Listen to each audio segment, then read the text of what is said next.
হাসনাত আব্দুল্লাহ আজকে চমৎকার কিছু কথা বলছেন। একটা কথা আছে না, অল্প কথায় যদি কাজ হয় তাহলে বেশি কথার দরকার কি। হাসনাত আব্দুল্লাহর আজকের এই বক্তব্যটা শুনেন, তাহলে আজকে যারা লাঠিসোঁটা নিয়ে এনসিপির উপর আক্রমণ করছেন আপনারা কতটুকু বুকার স্বর্গে বসবাস করতেছেন সেটা বুঝে যাবেন। হাসিনা আপনাদের ছেলে পালিয়ে গিয়েছে।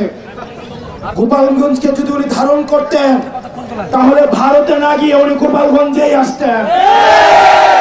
ওনার মতো স্বার্থপর উনি ওনার ফ্যামিলির মানুষ ছাড়া গোপালগঞ্জবাসীর কথা একবারও ভাবেন না।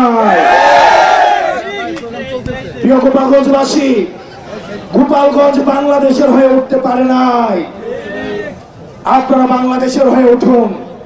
আওয়ামী লীগ পরিকল্পিতভাবে গোপালগঞ্জকে বাংলাদেশ থেকে বিচ্ছিন্ন করেছে, ভবিষ্যৎ প্রজন্মের ভবিষ্যৎকে সংকটে ফেলেছে।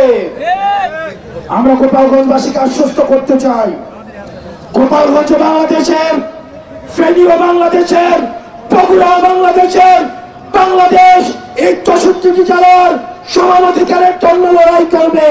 সবার জন্য আমরা সমানভাবে লড়াই করব। প্রিয় গোপালগঞ্জবাসী, আমরা আপনাদেরকে আহ্বান জানাবো, আপনাদেরকে আমরা জালিমের শাসন থেকে মুক্ত করেছি।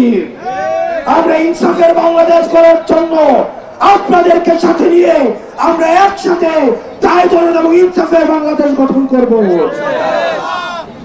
আজকে যে গোপালগঞ্জে এনসিপির উপরে হামলা হইল সেই ঘটনাকে কেন্দ্র করে আওয়ামী লীগের কিছু নেতাকর্মী বিদেশে বৈশা ফেসবুকে স্ট্যাটাস দিচ্ছেন, গোপালগঞ্জবাসী নাকি আজকে ইতিহাসে দায় মেটাচ্ছেন।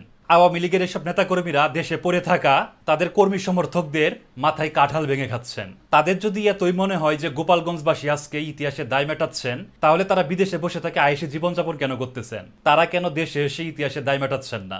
ওনারা আবার দেশবাসীকে উস্কে দিচ্ছেন রাস্তায় নেমে ছাত্র জনতাকে প্রতিহত করার জন্যে।